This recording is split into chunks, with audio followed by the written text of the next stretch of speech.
Clownfish, clownfish, bitchcock, clownfish, bitchcock. Well, hello, all you beautiful boys and girls, and all of those in between. My name is Melina Bitchcock, and I want to welcome you to another fabulous episode of Bitch Talk with Bitchcock. That's right, a queer talk show where I get to interview some of the best performers from all over. I'm so excited because we have one of my Salem homegirls here to spill all the tea. She's fierce, she's fabulous, the one and only Juno. Hello. Hey, baby, how are you doing today, girl? I'm doing good, feeling ready. Yeah, I'm excited to be here. Well, I'm so happy you're here. Also, how have you been surviving this last year? It's, been interesting, for everyone. But just trying to stay busy and positive, and picked up some various hobbies and crafts and things. Well, that's fabulous. I mean, you absolutely look stunning today. And I think you even mentioned to me earlier that you styled this wig yourself. Yes, I did. Yes. It's actually a wig I've had for a long time, but I finally restyled it now that I know how to style wigs. So. Well, bitch, you better work. Well, Miss Juno, are you ready to dive in the bulk of this interview? Ooh. I'm ready. Let's do it. Well, fabulous. I kind of want to start at the beginning. Can you kind of tell me about your first exposure to drag itself? Well, aside from just like little like cameos of drag queens in movies here and there, my first real exposure where I like appreciated drag was with Hedwig and the Angry Inch. Yes, yeah. So it's still one of my all-time favorite movies, and I think that was the first time I really saw drag as like more of like a performance thing, not just like a look or like a costume, but like a full theatrical, fully realized thing outside of just the looks. Absolutely. I remember the first time I was exposed to Hedwig, and I was just like, what is this like weird musical punk rock movie? And why didn't I know about it sooner? I just say I think the music was probably one of my favorite parts of it, because there is a lot of really good music in that movie. Oh, absolutely. So at what point did you start doing drag yourself, Miss Juno? It hasn't been too long, like probably about like 3.5 years ago now. Wait, hold up. You are a baby and you look this good? Oh, thank you. Well, you look stunning. I can't believe you've only been at this 3 years. Wow. What made you want to jump into the world of drag? You know, what attracted you to this world? Well, I've just really always enjoyed like makeup and visual art in general, and theater, and kind of all the things that drag incorporates. So just all those things combined just really like drew me to it, and I like the mix of like different artistic things that drag involves. So it's always exciting. It never gets boring.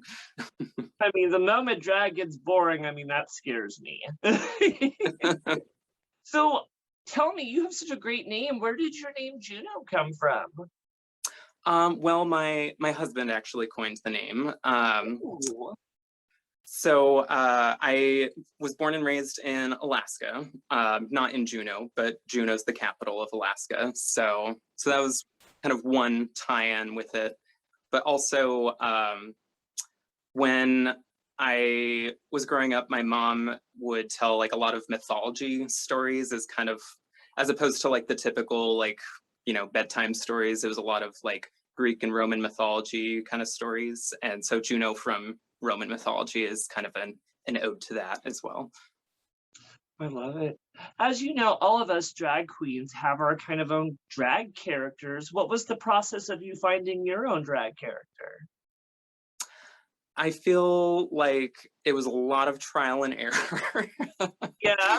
So, because when I got started, it was just like, I want to look pretty. I want to be like cute and slutty and just, and then, it had to develop into more than that. And so it was a lot of kind of trying different styles of music and different looks and kind of figuring out what worked and what didn't until I finally landed on this. Oh, I love this. Well, tell us a little more about the drag character that is known as Juno. Who is she? What is she? Tell us everything. Well, Juno is basically just stupid and fun. I like a little bit of the, like the glamour a little bit, like the dancing a little bit, but more than anything, I just like to just be stupid and silly and fun and have a good time and hope to make people smile and laugh. Oh, I love that. What would we expect if we were to go to a show with you and was to interact with you? Would you be like super sassy, super flirty? What's your personality like? Pretty awkward. Really awkward. But I'm not really like too sassy or shady or anything really, just because I just can't pull it off well, honestly. Like, but yeah, I just like to have fun and just be silly and yeah, hopefully just bring a good show and make people laugh. That's what it's all about, baby. Now, can you tell me a little bit about your drag style? What kind of looks can we expect from you? I feel like it's a mix between like trying to just be pretty slash just ridiculous. Like I like a lot of very cartoony, kind of, I'd say like medium campy kind of things, not like nothing like too overtly campy usually, but kind Well, of I don't know little. nothing about looking camp at all, obviously. Coming from the camp queen herself. Well, I love that. Now, have there been any strong females that have been along the way of your life journey that have helped inspire who you are as a drag character? A lot of female comedians, I feel like. Okay. Musically, like Lady Gaga, because she's just so out there and just in her own world, like with just doing crazy artistic things. So I love that. But with female comedians, a lot of like SNL comedians, like Saturday Night Live, Maya Rudolph, Kristen Wiig. My favorite though is Rachel Bloom. If you haven't heard about her, she is amazing. And anytime anybody like asks, like brings her up, I have to like just like contain myself because I'm just so obsessed with her. What is she like as a entertainer? She does a lot of like musical comedy kind of things. So she was actually the star and co-creator of Crazy Ex-Girlfriend, which the whole series is basically like this big long like comedic musical.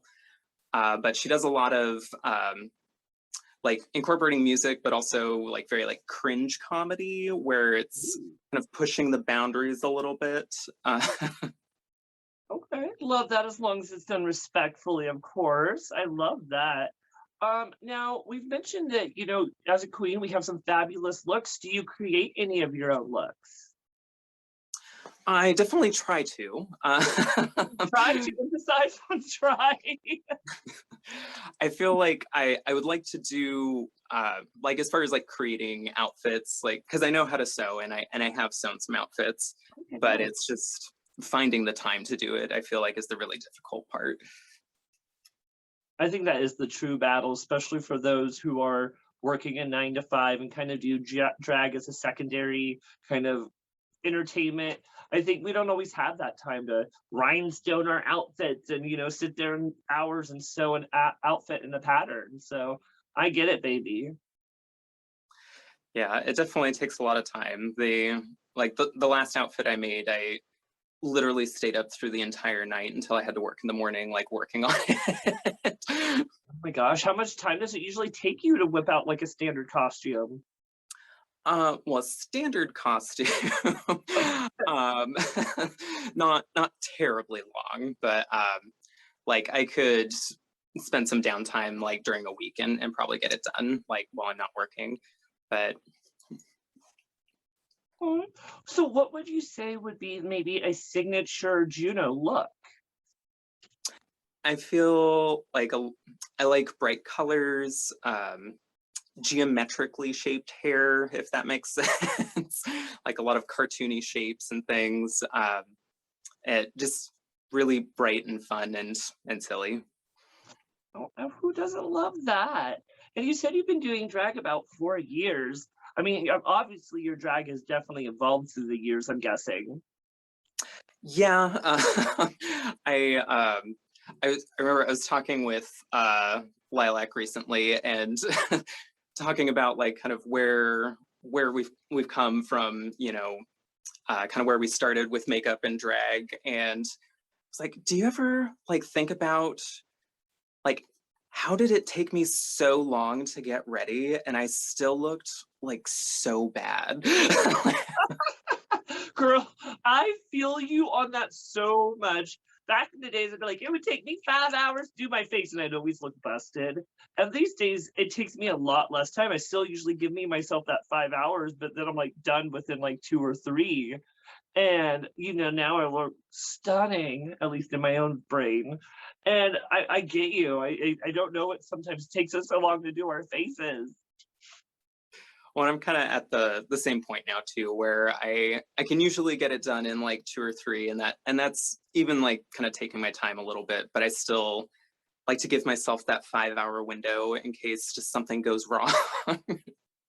Absolutely. What is exactly your makeup process? What all goes into like creating this beautiful face we see before us? Well, I honestly pretty much do the same face like every time I'm in drag. I just switch up the colors a little bit, Feel that, but girl. I've definitely like evolved some things with my makeup over the years. I've gotten a lot better at detail work and just kind of color balancing a bit more, I feel like. I love that. Now, for all the years that you've been doing drag now, do you have a favorite look that comes to mind?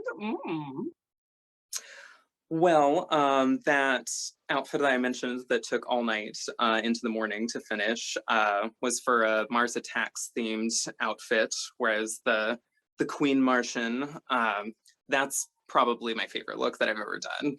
Provide a photo for the audience here then. I actually love that movie, Mars Attacks, and I think every drag queen who's a drag queen has always watched that movie and be like, I want to do that look, I want to do that look. And there's a lot that goes into that look because that fabric's not easy to find. And that wig that you have to style, girl. Yeah, the wig was more challenging but less time consuming than the outfit because I had to like make an actual like netted cage inside of a double stack, and it was a good like 2 feet off my head, maybe like maybe not quite that much, but it was very tall. Was it hard to balance something that big on your head? Just a little bit, yeah. I had to be very careful about not moving too far, otherwise it would just fly off. Absolutely. So, how do you feel like doing drag has affected or changed your life for the positive? I think really well, two big things, I should say. One, just having a consistent artistic outlet, because I've always been very artistic and did a lot of like drawing and painting and things growing up. But with it being just that one thing, it can get a little stale sometimes, Mhm. and it's hard to get inspired. But I feel like with drag, it's varied enough that if I get bored with like one small aspect of it, I can work on something else. Like if I don't feel like doing a wig, I can work on an outfit. If I don't feel like doing that, I can make some nails or So, what can we expect exactly from a Juno performance? I like just stupid fun shit, really. I just like with Rachel Bloom being such an influence, I like how, because she talks about incorporating like, you know, like the comedy aspect and a little bit of sexy, but then throwing in like a boner killer moment that's just like, haha, it's like ironically sexy. So explain to me like the boner killer moment, because I don't know what that means, and how kind of you would do that within a performance, because I kind of love that. Well, basically, like if it's kind of a song that's like supposed to be like a little like sexier, more like feminine, like kind of starting with that and more seductive, but then just throwing in just some stupid comedy afterwards where it's just like it's not just supposed to be sexy, like it's like ironically sexy. Okay. Who doesn't love that? Now, are you known for doing any special tricks on stage, such as like death drops or the high kicks or those crazy things those kids are doing these days? Absolutely not. Come on, girl, just try it. Maybe once. I like throw in like a couple like more extreme dance moves here and there, but I would love to be able to like do the splits and do death drops and cartwheels and all that shit, but I my body just can't handle it. I get it, you know, especially for those queens who do those crazy things on stage. It wears your body quickly. I used to be one that would think it was fun and stunning to like jump in the air and land on your knees. And now at 37, I've freaking grown and moaned just climbing the stairs to the second floor. I So, definitely feel that. Yeah. so what kind of music are you tending to be attracted to for your performances? Well, a lot of comedic songs or songs that can be performed in a comedic way are typically my go-to. But I like a lot of like Lady Gaga, Ava Max. I've I've been on this huge like Alma kick recently. She is fantastic. Ooh, tell me more. I don't know who that is. She's I think Scandinavian. I'm not 100% sure, but it's kind of like alternative sort of like pop, but like with a little bit of an edge. Like it's she has a lot of really good songs though. Love that. Now, do you ever do any like custom mixes? I think the one time that I got to work with you, you did maybe like a Buffy the Vampire Slayer mix. Yes, and that's I've actually been thinking about that mix lately. I mean, girl, there's like Buffy the Vampire Slayer. It's like anyone who doesn't know me outside of drag, it's like one of my obsessions. I love that TV series. So when you did that number, I was living. No, I've always loved Buffy the Vampire Slayer, and one just with that like with that mix, I've done that one and a few other mixes, and I'll kind of like with going like the comedy route of it. Like with the Buffy mix, it's just a lot of like songs with the word slay in them, just to like keep it fun and like silly. But I've done a few other mixes. One of my other favorites is I made a Move I'm Gay mix for Pride, so that was a lot of fun. With just lots of songs with the word move in them. I love it. So what would you want like an audience to take away from coming and seeing you as a performance? I just really hope that people just leave being entertained. I mean, I think that's kind of the ultimate goal for everybody, but just leaving people like entertained and happy. And I just want everybody to have fun, have a good time while they're watching the show. Yes. Now, do you consider yourself a funny queen, Juno? I feel like my performances are funny. Me just as a person, like off the cuff humor, like not so much. So what would you say your sense of humor is like then? I again going back to like the whole like cringe comedy thing, I tend to like gravitate more towards like dark humor, which not everybody's into. So, Come on, okay. Well, here, how about this? Because I love dark humor. I like dark chocolate. It's yummy, it's bitter, and it's delicious. So give me a little bit of taste of like your humor. oh God, I don't know. just um there's there's one song, like a Rachel Bloom song, is I feel like a good illustration of kind of like dark humor that I gravitate to. Is she has the song Die When I'm Young, which is kind of a parody of like the Die Young like Kesha song, but in a much more like literal sense. So it's just lots of lyrics about like trying to dance on the dance floor, but like having to like lay down because you're sick and Oh my goodness. Like, do you ever host shows on the microphone, Juno? not really, no. What's Like wrong? at You scared that microphone's gonna bite you, girl? I I get so nervous on the microphone, like even though it's like been a while now, like I I don't know what it is, like because I've done like public speaking type of things before outside of drag, and that's fine, like I can handle that. But being on the microphone in drag, I feel like it's like that pressure of having to try and pull off that off the cuff humor that I just kind of like freeze up and just try to like get off of the mic as soon as possible. Trick of hosting in drag is just to be stupid. I mean, have fun, engage with the audience, make sure they feel important, make sure you're giving the proper information. But when it comes to just being humorous, fucking be stupid. I mean, there's gonna be some moments where there's crickets going, but I usually think some of the funniest queens are who just go up there and have a good time with everyone and just say, "Fuck it, I'm here and I'm stupid and you're gonna love it." I like that. Yeah. Well, Miss Juno, we are halfway through this interview and you're doing absolutely fabulous. But I think we need to lube you up a little more, loosen you up, and, pry all the deep, hard questions out of you. So, with that said, I think we need to play a game. What do you think, girl? Okay, I'm game for a game. Ooh, game for game, yes. So we're gonna play a little bitch talk with Bitchcock favorite that we like to call Truth or Drink.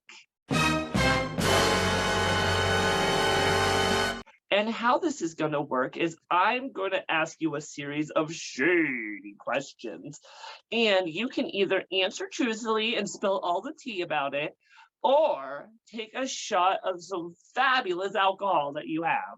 What do you think, girl? All right, sounds good. I'm ready. Fabulous. So, for number one, what would you say is your biggest pet peeve when it comes to the subject of drag? I think like there's two things. I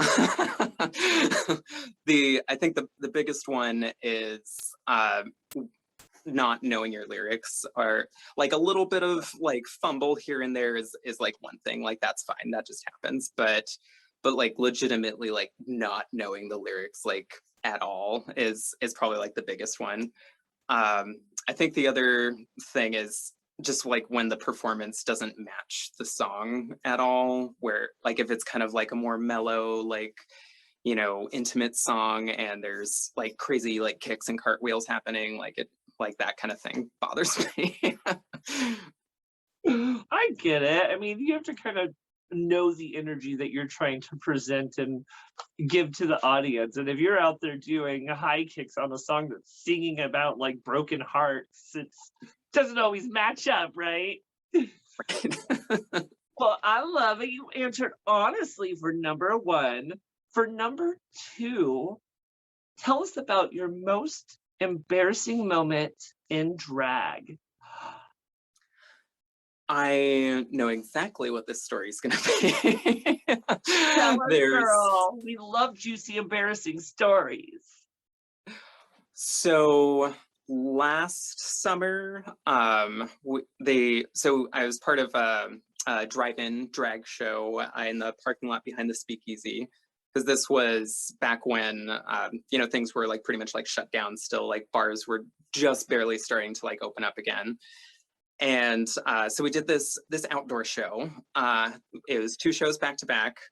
First one went great. It was beautiful and sunshiny and wonderful. Second show, it started raining right before, and which was fine. Like, that actually made it really fun because we were all just like, fuck it, let's do it, whatever, we're here, like, we'll just get messy and like rainy and have a good time.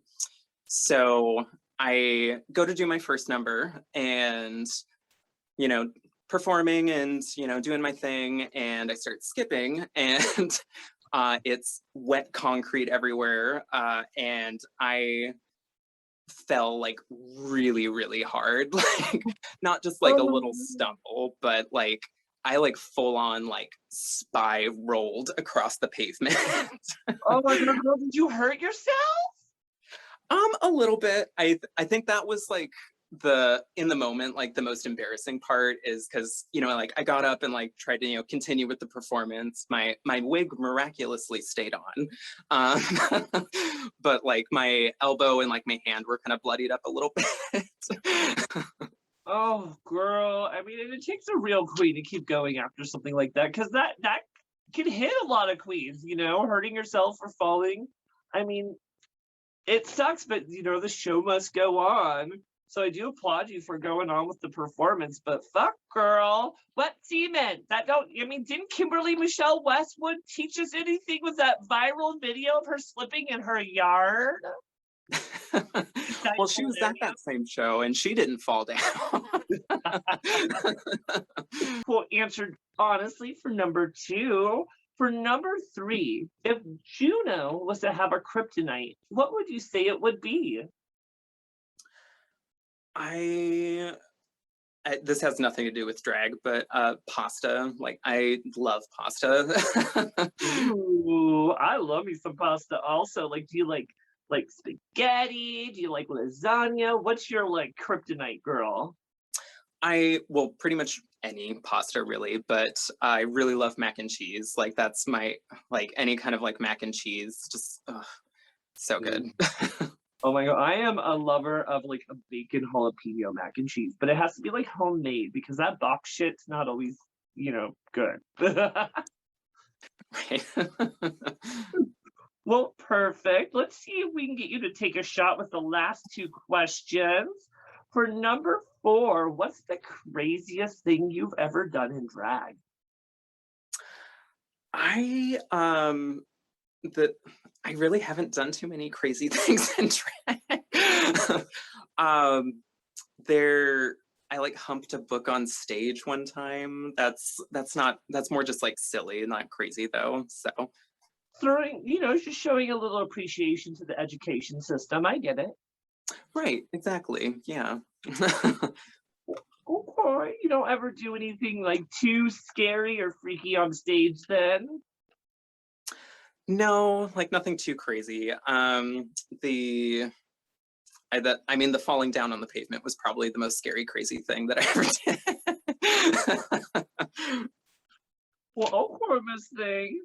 For number 5 in your last question of truth or drink, tell us about a shady backstage moment, and please go into as much detail as possible. I don't know. It's all black. I don't know about that. You need to get a little lubrication to make sure you can survive the rest of the interview. Well, fabulous. We finally got you to take a shot. Well, my love, let's head back to the bulk of this main interview. Do you feel like drag has helped boost your confidence, not just in drag, but when you're also out of drag? I think so. Like, I think probably more so in drag, but definitely outside of drag too. Yeah. All right. Well, tell me a little more. How do you feel like it's helped boost your confidence in drag? So I always kind of like think of it as like being in drag is kind of like this like mask sort of that you're performing behind, because I mean, a lot of queens like look very different in and out of drag, but I feel like I look pretty different out of drag. So it's kind of this sort of like comforting barrier of like, well, if I do anything too stupid or embarrassing, at least like they're not going to recognize me tomorrow, like when I'm on drag. I love that. I mean, and I've seen pictures out of you out of drag, and I mean, let's just say one word: trade. I love it. I hear that you style some of your wigs, as you mentioned earlier that you style this one you're wearing today. What is like the process actually creating some of your own wigs? It's just a lot of teasing and a lot of hairspray and a lot of practice. I feel like this one, it's funny because I've had it for so long and I just had it in this simple kind of like side swept thing for a little while. And then when I went to restyle it, I was brushing it out and I was like, oh, there's like barely any teasing in this. Like, oh, well, that's nice. That makes this easy. So just lots and lots of teasing. But I don't know, absolutely. Where do you get inspiration for some of your styles? well, I'm good friends with Lilac, so I mean she's makes wonderful wigs, so that's one obvious inspiration. I I Lilac actually shares her secrets with you. well, she still has a lot of trade secrets that I don't know, but Well, I love it. And you know, does it take you a good amount of time to actually create a solid wig? yeah, like I mean I could get one done like in an evening, like if I really like sat down and did it, but I I think the hardest thing like starting out with how styling wigs is understanding that it's going to look really awful before it looks good, which can be kind of scary at first. I get that.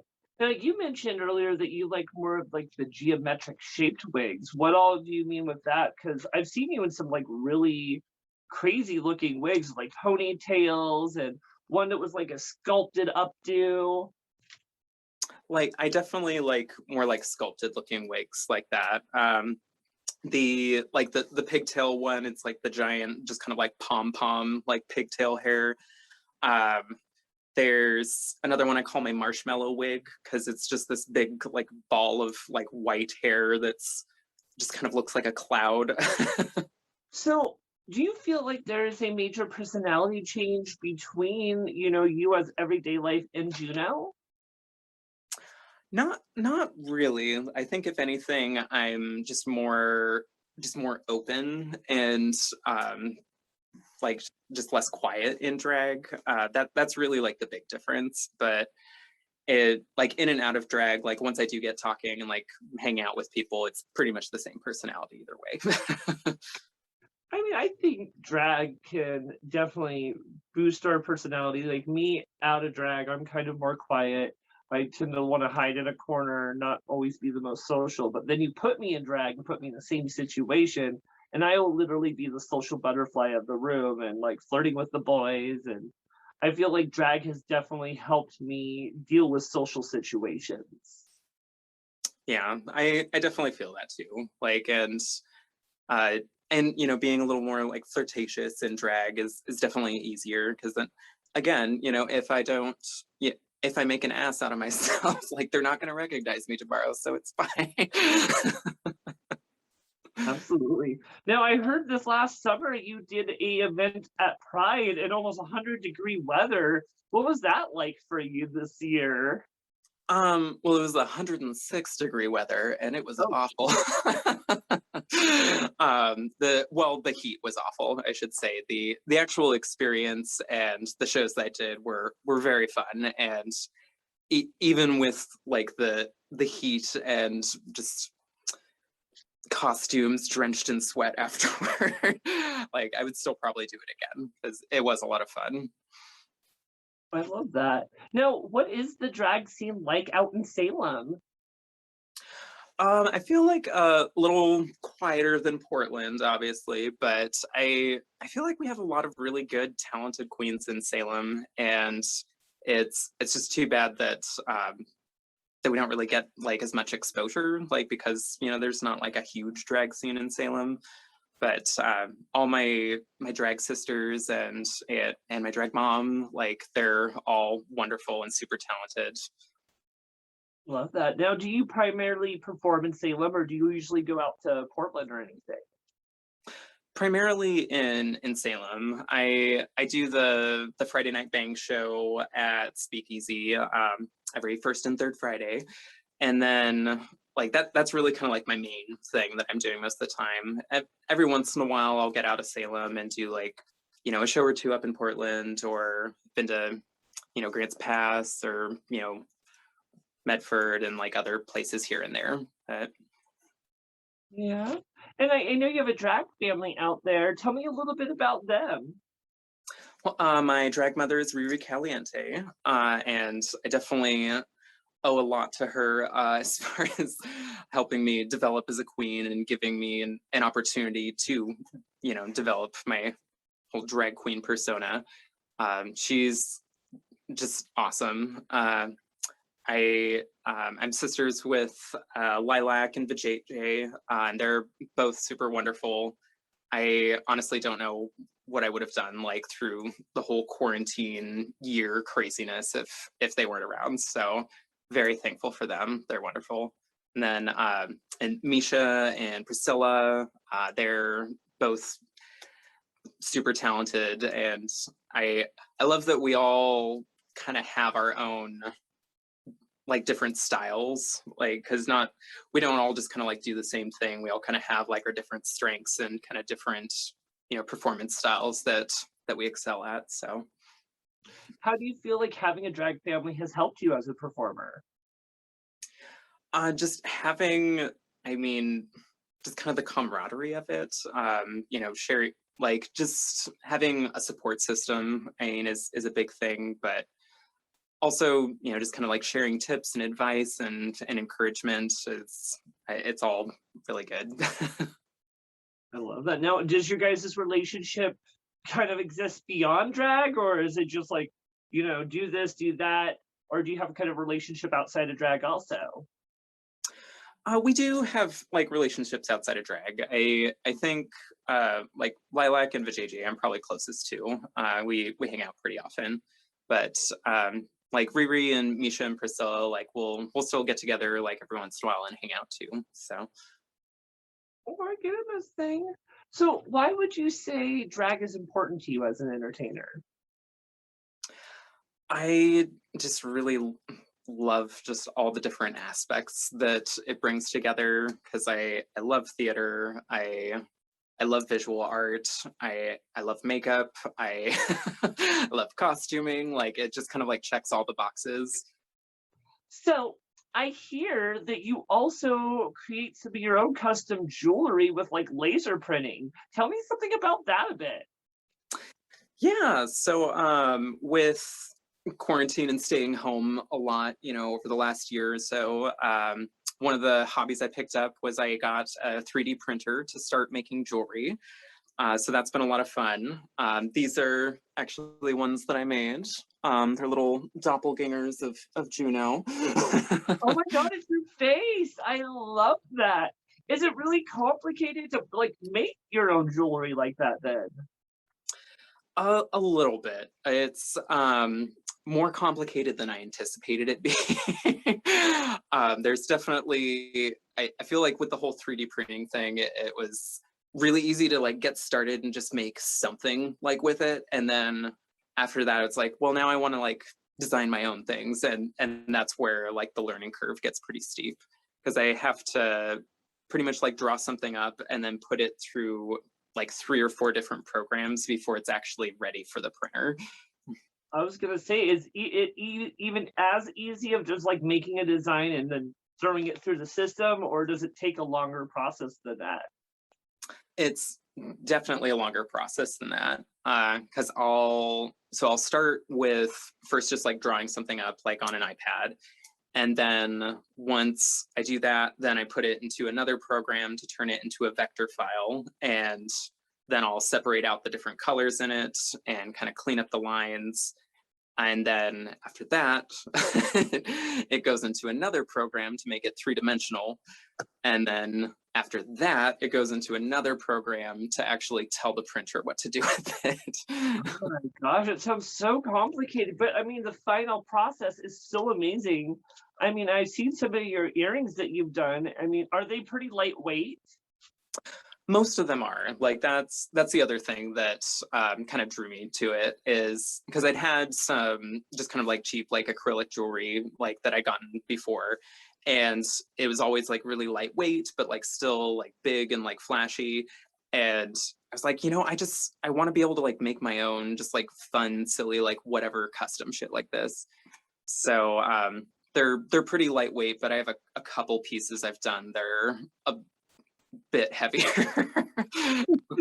Do you only make earrings, or do you tend to make like rings and necklaces also?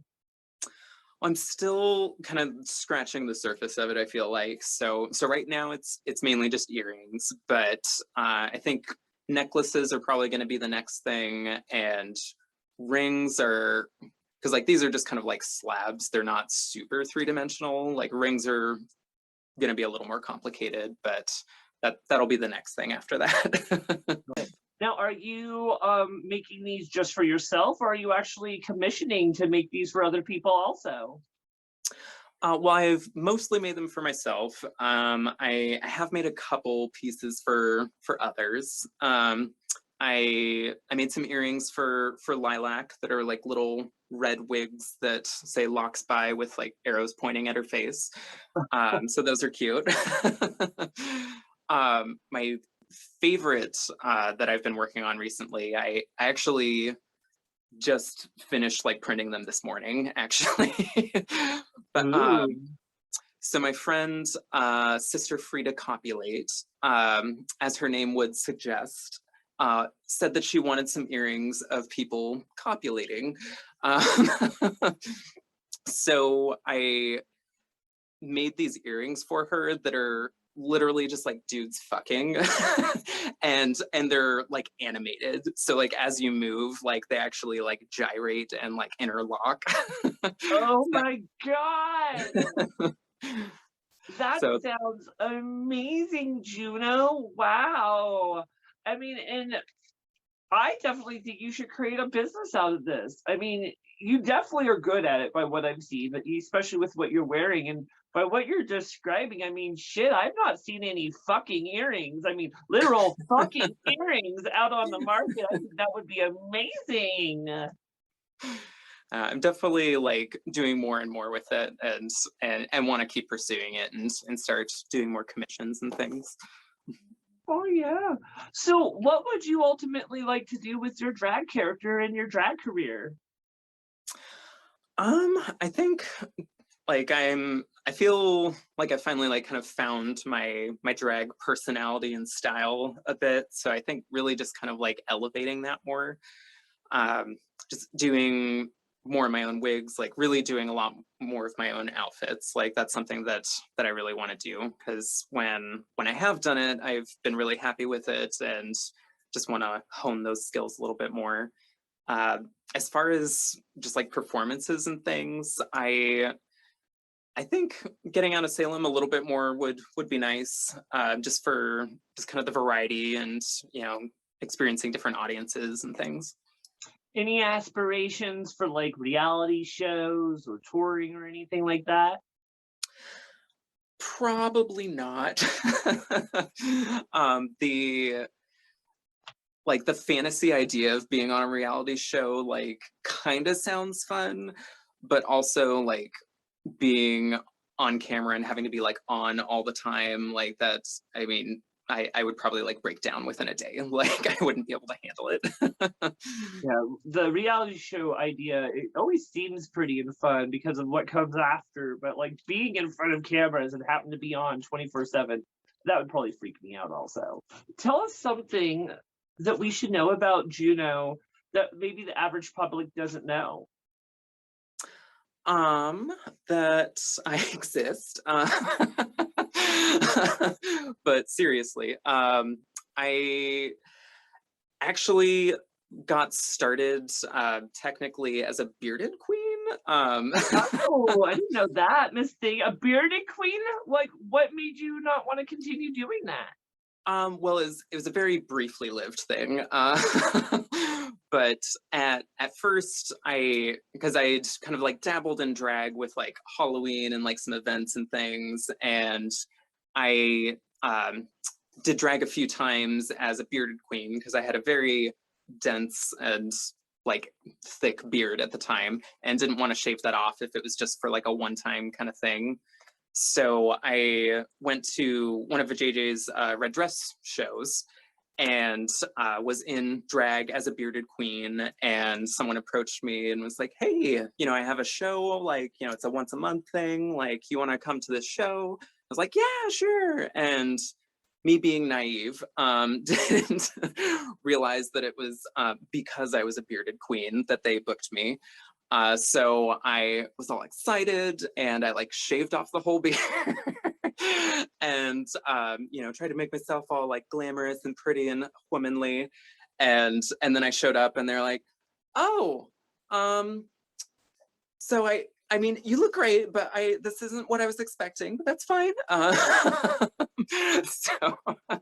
Oh, wow. But hey, get it, Miss Thing. Now you mentioned that you do shows quite regularly out there in Salem. You mentioned like twice a month, 3 times a month. Yeah, usually like twice a month, because the Friday Night Bang is the regular show that I'm a cast member of that I'm doing consistently. And then every once in a while we'll have like other events. Like we had a Pride show at Speakeasy, so I was part of that. I was part of the Last Serve show that Lilac and the JJ do. So Doing shows so frequently, how hard is it to keep things fresh constantly? I mean, when you're doing those constant shows, sometimes it's hard coming up with new stuff constantly. it definitely can be, but I think the challenge of doing that has definitely helped me like progress my drag faster than I think it would have otherwise. Because when I first started like doing shows with Riri and Lilac, I really hadn't done much drag. Like I'd been a guest like performer like a handful of times, and then Riri invited me to join the show, and I was super excited, but also like kind of stressed because I was like, I don't have any outfits, like I don't have all these looks, like, so having to have that, like having that twice a month thing just really pushes you to be like, okay, I have to like come up with something. So yeah, it can be rough though. It can be tough sometimes. It can be challenging, but like you said, it helps you progress your drag and make you a better queen. Yeah. Well, Juno, it has been an absolute pleasure to have you on the show here at Bitch Talk with Bitchcock, and I absolutely adore you. I hope that I can make it out to Salem soon to come out and party with all you beautiful ladies. Yes, I hope so too. Well, all of you beautiful boys and girls, and all of you beautiful people in between, if you're enjoying this fabulous episode of Bitch Talk with Bitchcock with the one and only Juno, please stay tuned for our credits, where you will find all of her tipping information, so you can give her a little something extra for sharing all the tea. In the meantime, thank you again for supporting Bitch Talk with Bitchcock. It's been such a pleasure bringing all these fabulous episodes to you, and we will see you next time. Clownfish, clownfish, bitch cock, clownfish, clownfish, bitch cock, come and get your dish.